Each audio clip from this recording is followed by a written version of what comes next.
Tuhan di hari Sabat. Aku adalah Tuhan juru selamatmu.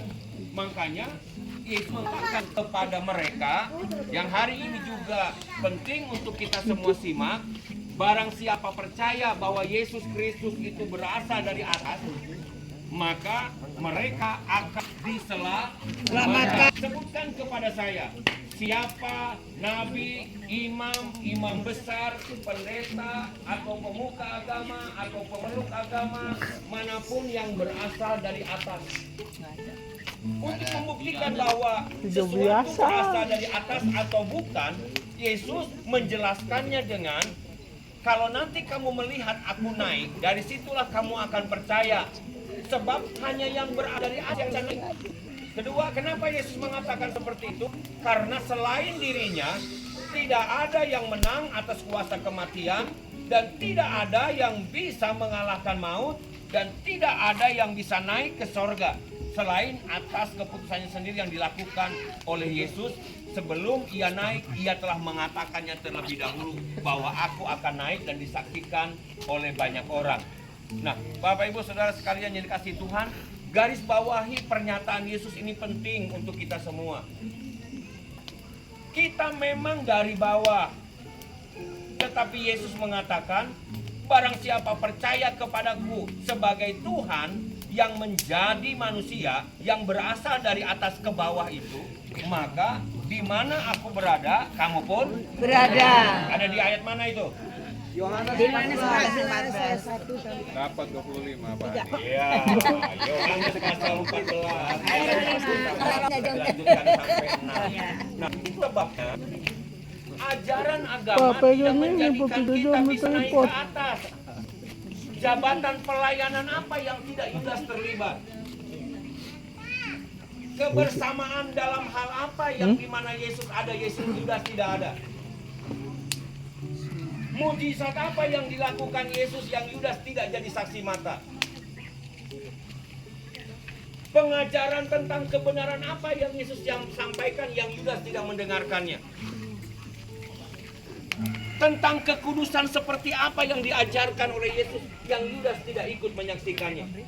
Hari ini saya berdoa di lingkungan saat firman Allah ini disampaikan.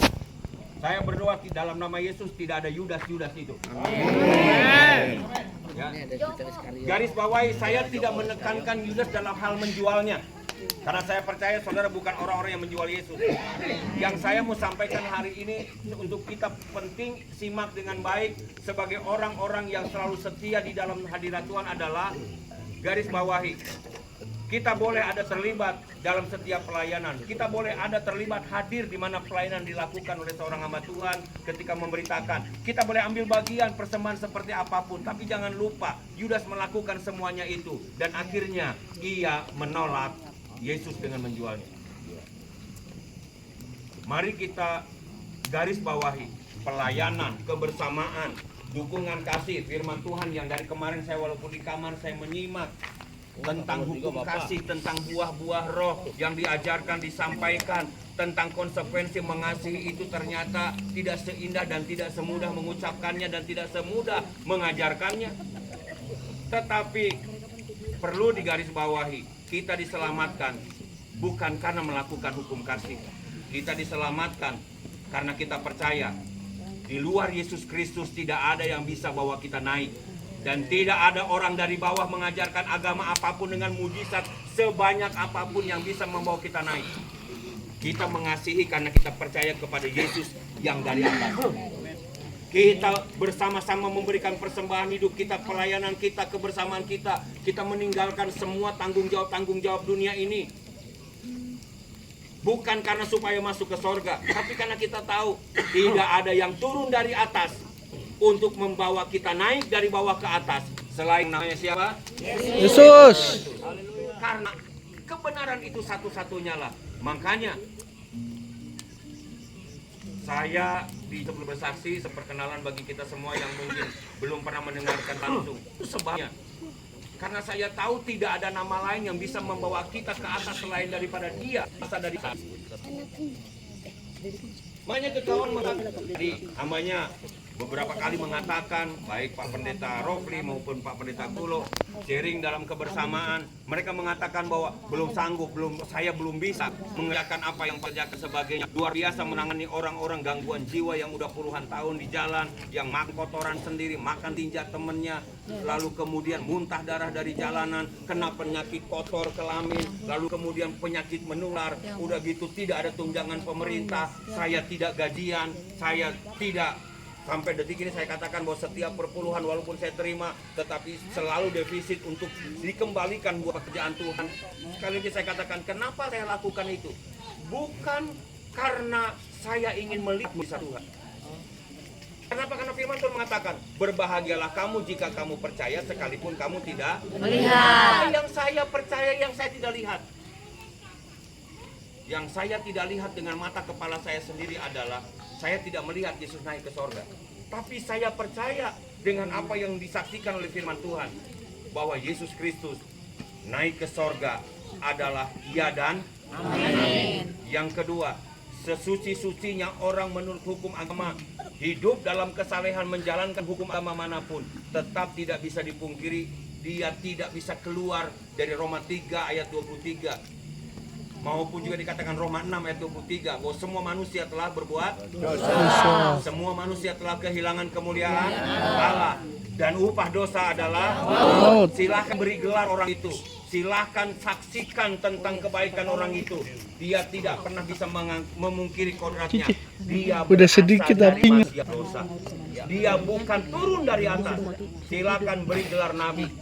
Tapi nabi Alkitab tadi yang saya sudah bacakan adalah berasal dari bawah, dan semua yang dari bawah tidak pernah bisa luput dari dosa. Amin. Itu sebabnya kalau kita hari ini kumpul di tempat ini, saudara adalah orang-orang yang paling beruntung sedunia, bukan karena kita lebih kaya dari siapapun. Kita adalah orang-orang yang paling beruntung, bukan karena kita tidak punya kekurangan daripada siapapun. Itu sebabnya saya tidak peduli orang itu mau gangguan jiwa, tidak peduli saudara mau mengalami kebutaan atau tidak. Kenapa? Karena tidak ada ayat di Alkitab mengatakan bahwa hanya orang melek yang bisa masuk surga. Tidak ada Alkitab mengatakan hanya orang sehat yang bisa mengalami mujizat Tuhan. Betul. Tidak. Alkitab mengatakan bahwa kamu melihat tetapi sesungguhnya kamu Buta. Lebih baik jadi Bartimeus. Dia buta, tapi mengalami yang namanya jamahan Tuhan secara pribadi dalam hidupnya. Itu sebabnya jangan pesimis, karena apapun keberadaan kita, dalam kelemahan kita sekalipun, nama Tuhan dipermuliakan. Itu sebabnya saya bersyukur kalau saudara boleh diperlengkapi, bahwa sekalipun kita masuk ke sorga, toh kita masih bisa merasa lapar. Kita masih yang namanya makanan bisa membedakan mana makanan murah dan mana makanan mahal. Betul. Mana yang enak, mana yang Tidak enak. Artinya kita masih butuh duit. Kita diperlengkapi hari ini. Barusan oleh hamanya Bapak Ritson bahwa kita memang butuh uang, tapi uang tidak boleh menjadi Tuhan kita. Itu sebabnya carilah uang dengan harga diri ilahi. Makanya tadi diajarkan dengan berbagai macam cara. Makanya tadi kalau dikatakan bahwa saya bangun tempat ini, tujuan utamanya adalah saya rindu melalui kehidupan saya, Tuhan menyalurkan berkat bagi anak-anak Tuhan untuk bisa menjadikan tempat ini untuk memuliakan nama Tuhan.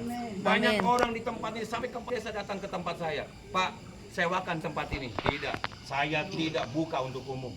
Saya hanya buka untuk anak-anak Tuhan. Amin. Tidak ibadah nggak apa-apa. Yang penting anak Tuhan, dia butuh healing, pemulihan untuk keluarganya, butuh kebersamaan buat keluarganya. Datang ke tempat ini. Amin.